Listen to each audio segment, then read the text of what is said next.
Friday, Bruton Smith was at his finest. I've never seen the man better.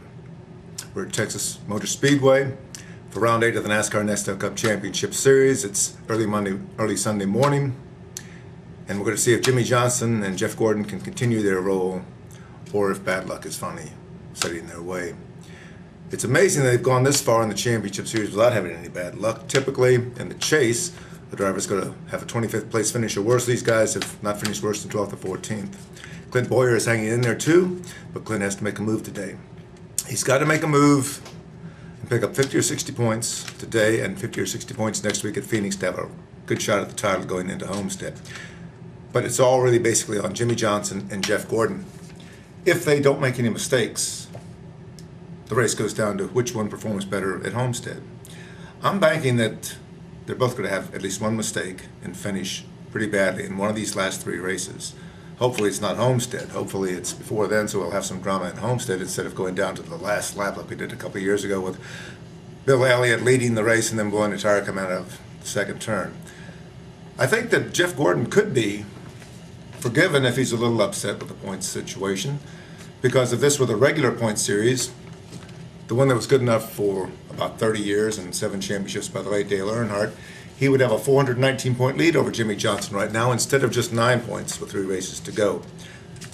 But Gordon is game about it. He's willing to take it as excitement, good for the sport, such as it is, and he likes the challenge.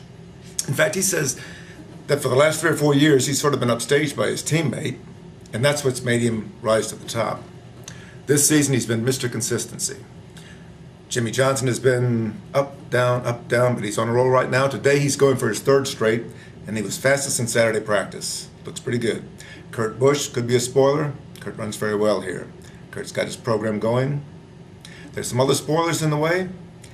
A lot of Chevrolets are running pretty well, but this has been a Ford track traditionally. Jack Roush has dominated. We'll have to see if Carl Edwards can come up. Matt Kenseth, I'd be looking at those 2 guys. But the story so far has been Bruton Smith. Bruton Smith was magnificent Friday in his presentation. 45 minutes on stage all by himself. It was like a one-man Broadway show, a one-man play in the MGM Grand Theater. He was perfect. This was a keeper, this performance. One-liners, one right after another. And of course, he's got the world by the hand, he's got the world by the hands right now. He seems to know exactly what buttons to push, whichever way he goes. He's got Boston, the Loudon area, the whole Northeast, and probably the France family and NASCAR are a little worried about what he might do with those 2 dates at Loudon. He could move one of those things to Las Vegas. NASCAR's already given him the okay to move from Atlanta or any of the tracks that he owns. Now he's got 2 in the Northeast. He's got that card to play. He's also got the Las Vegas card to play. Do the people in Las Vegas want to rise to the occasion and provide him with enough incentives to put a second race there? What will NASCAR do? Will NASCAR let him move a race out of Boston? Will they give him a second date at Las Vegas if he agrees to keep 2 dates in Boston? The fact that they lost the New York market and the New York City Speedway last year means that Boston and Loudon is even more important to NASCAR in this sport. I think there's a little bit of question in NASCAR headquarters about which way to go. We're hearing rumors about Brian and Jim, and we're not really sure which way the France family wants to go on this. And if you're keeping score, the Francis have 19 race dates, and Bruton now has 12. The gap is closing. Dover has 2 race dates that could be in play. Pocono has 2 race dates. I don't know if that's in play or not. It's hard to tell. Those are the only other 2 tracks we see, except the France family themselves.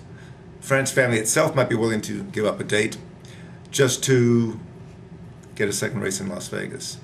And of course, there's Texas Motor Speedway. Which way does Eddie Gossage want to go? He says he wants to get off deer hunting season, the opening this weekend. He says that cuts into his crowd. I don't know, 190,000 people, 180,000 people, 200,000 people. It's a messy traffic jam no matter which way you throw it. But I think that swapping Atlanta and Texas, a weekend here, a weekend there, would be a logical move. The weather's going to be the same no matter which place you go to. I think that's something that Bruton would be interested in. But the Boston market, what does he have planned for Loudon? He really wouldn't say.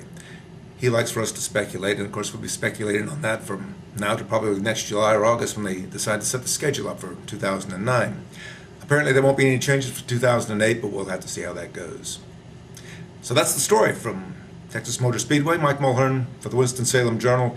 Let's see today if Clint Bowyer can do it. Mike Mulhern for the Winston-Salem Journal and JournalNow.com. Sunday morning, Texas Motor Speedway, round 8 of the NASCAR Championship Chase.